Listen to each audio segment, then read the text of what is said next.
ഇത് 2024 അവസാനത്തെ daily vlog. ഇന്നലെ നമ്മൾ ചെറുവത്തൂർ ഫെസ്റ്റിന് പോയിട്ടുണ്ടായിരുന്നു. എല്ലാ വർഷവും ഫെസ്റ്റിവലിന് പോവാറുണ്ട്. അതുപോലെ തന്നെ ഇപ്രാവശ്യവും പോയി. കല്യാണ വൈബ് പോലെ അല്ലെങ്കിൽ ഉത്സവപ്പറമ്പ് പോലെയൊക്കെ ആയിരുന്നു അവിടെ ഉണ്ടായിരുന്നത്. ഫുള്ള് ലൈറ്റ്സും ആൾക്കാർ കൊണ്ട് തട്ടി നടക്കാൻ പറ്റുന്നില്ല. ഈ ദിവസവും മാസമൊക്കെ എത്ര പെട്ടെന്നാണ് പോകുന്നില്ലേ. 2024 ബർത്ത്ഡേ ആഘോഷിച്ചതും ഒരുപാട് ഗിഫ്റ്റ്സ് കിട്ടിയത് ഇപ്പോഴും എൻ്റെ മനസ്സിൽ ഇന്നലെ പോലെ ഉള്ളത്. ഉടനെ അത് 2025 അങ്ങനത്തെ ഹൈവേ ഇത് ചെറുപ്പത്തിൽ പുതിയ ഹൈവേ വന്നപ്പം കിട്ടിയ ബ്ലോക്കാണ് കേട്ടോ. ചെറുപ്പത്തിൽ പുതിയ ബ്ലോക്കൊന്നും ഉണ്ടാവില്ല, ഹൈവേ റോഡ് വന്നപ്പം വന്ന ബ്ലോക്കാണ്. ഞാൻ അവിടെ ഇറങ്ങി ഫെസ്റ്റിനുള്ളിലേക്ക് കയറി. ഉള്ളിൽ കയറിയപ്പോൾ ഞാൻ പറഞ്ഞ പോലെ തന്നെ ഫുള്ളൊരു ഉത്സവ പറമ്പ് പോലെ ഒരു ഉത്സവം തന്നെയാണല്ലോ ഒരു ഫെസ്റ്റിവൽ പറയുമ്പോൾ. നമ്മൾ ഫെസ്റ്റ് എന്ന് പറയുമ്പോൾ അങ്ങനത്തെ ഒരു വൈബായിരുന്നു. ഉള്ളിൽ കുറച്ചും കൂടി ഡെക്കറേഷൻ കുറച്ചും കൂടി ബെറ്റർ ആയിട്ട് എനിക്ക് തോന്നി കേട്ടോ. കഴിഞ്ഞ ഫെസ്റ്റിന് ഇങ്ങനെയൊന്നും ഉണ്ടായിരുന്നില്ല, ലൈറ്റ്സ് ഉണ്ടായിരുന്നു പക്ഷേ ഇത്ര ഡെക്കറേഷൻസ് ഒന്നും ഉണ്ടായിരുന്നില്ല. അങ്ങനെ നമ്മൾ ടിക്കറ്റ് എടുത്തു, ഉന്തും തള്ളിലേക്ക് ഉള്ളിൽ കയറി. എനിക്ക് ഉള്ളിൽ കയറൊന്നും എടുക്കാൻ പറ്റിയില്ല കേട്ടോ. ഇത് കയറിയ പാടനില്ല റോബോട്ടിക് ആനിമേറ്റഡ് എന്ന് പറയുമ്പോൾ ഫെസ്റ്റിനൊക്കെ പോയവർക്ക് അറിയായിരിക്കും എന്താ സംഭവം എന്ന്. ഈ മൃഗങ്ങളൊക്കെ ഇങ്ങനെ മൂവ് ചെയ്യുന്നതൊക്കെ ഉണ്ടാവും ആനിമേറ്റഡ് ആയിട്ട്. കുട്ടികൾ പോലും പേടിച്ചില്ല എന്നാണ് യാഥാർത്ഥ്യം. ഇവിടെ ഡിഫറെൻ്റ് ആയിട്ട് ഉണ്ടായിരുന്നത് എപ്പോഴുള്ള പോലെ ഉണ്ടായിരുന്നത്, അതായത് പുലി, സിംഹം, പിന്നെ കാട്ടുപോത്ത്, ആന അങ്ങനെയൊക്കെ മൂവ് ചെയ്യുന്നുണ്ടായിരുന്നു. ഡിഫറെൻ്റ് ആയിട്ട് ഉണ്ടായെന്ന് വെച്ചാൽ അവതാറിൻ്റെ ആനിമേറ്റഡ് വേർഷനും പിന്നെ ആദ്യ മനുഷ്യരുണ്ടാവുമല്ലോ അതും ഉണ്ടായിരുന്നു. അതിന് കുറച്ച് ഡിഫറെൻ്റ് ആയിട്ട് തോന്നി, അത്രേ ഉണ്ടായിരുന്നുള്ളൂ, വേറെ പ്രത്യേകിച്ചൊന്നും ഉണ്ടായിരുന്നില്ല.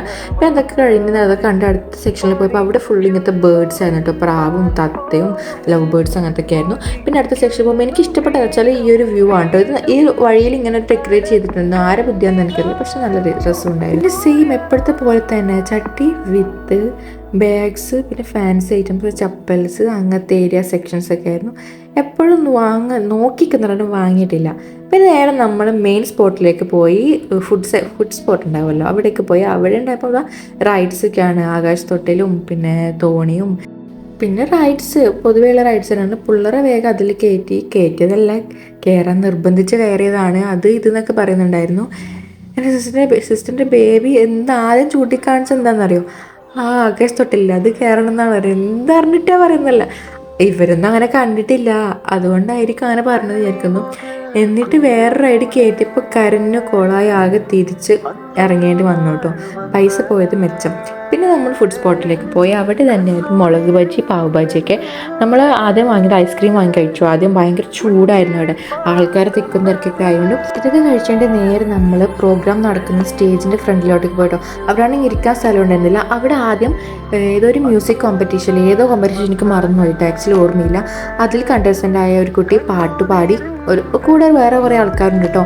അത് കഴിഞ്ഞ് കോമഡി കൊച്ചിൻ ഹാസ്യമിത്ര എന്ന് പറഞ്ഞ ഒരു പ്രോഗ്രാമായിരുന്നു അന്നത്തെ ഇത് ഉണ്ടായിരുന്നത്. അപ്പം കോമഡി സ്റ്റാർസിലൊക്കെ ഉണ്ടായിരുന്ന ഒരുപാട് പേര് വന്ന് ഒരുപാട് കോമഡിയൊക്കെ പറയും. ഞാൻ ശരിക്കും പറഞ്ഞാൽ മഴവിൽ മനോരമയിൽ ബമ്പർ ചിരിയിൽ ഷോർട്സ് യൂട്യൂബിൽ കാണും, അതിന് കമൻറ്റ് കാണാറുണ്ട്. നിങ്ങൾ ജഡ്ജസിനെ ഇത്ര ചിരിക്കാനൊന്നും ഇല്ലല്ലോ എന്ന് പറയുന്നത് കേട്ടോ. നിങ്ങൾ കമൻറ്റ് ഇടുന്ന എനിക്ക് തോന്നിച്ചാൽ കമൻറ്റ് ഇടുന്ന പകുതി 90% ആൾക്കാരും നേരിട്ട് ആ പ്രോഗ്രാം കാണാത്തതിൻ്റെ കുഴപ്പമാണ്. നേരിട്ട് കണ്ട് ഞാൻ ഈ കോമഡിക്ക് കേട്ടതാണ്, ഞാൻ എല്ലാ കോമഡി ഷോസും കാണാറുണ്ട്. ഈ കോമഡിക്ക് ഓൾറെഡി ഞാൻ കേട്ടിട്ടുള്ളതാണ്, ഇവർ പറഞ്ഞിട്ട് തന്നെ കേട്ടിട്ടുള്ളതാണ്. സോ എന്നിട്ട് എനിക്ക് ചിരി അടക്കാൻ പറ്റില്ല, ചിരിച്ചുകൊണ്ടിരിക്കുകയായിരുന്നു കേട്ടോ. നേരിട്ട് എൻ്റെ അടുത്ത് വന്നിട്ടായിരുന്നു അവരുടെ ആ ഒരു കോമഡി പ്രോഗ്രാം. നല്ല രസമുണ്ടായിരുന്നു. പിന്നെ നിങ്ങൾ പറഞ്ഞിട്ട് കോമഡി കേൾക്കാൻ പറ്റുന്നത് നിങ്ങളെ ചിരി കാരണം, അത് ഓട്ടോമാറ്റിക്കലി ചിരിക്കുന്നതാണ്. പിന്നെ അവരെടുക്കുന്ന എഫേർട്ട് ഉണ്ടല്ലോ, അതിന് ബിഗ് സല്യൂട്ട് കൊടുക്കണ്ടായിരുന്നു, കാരണം അത്ര എഫേർട്ട് അവരെടുക്കുന്നത്. ഇവിടെ അത്രയേ ഉള്ളൂ. അപ്പോൾ എല്ലാവർക്കും happy new year, may this year B happiness.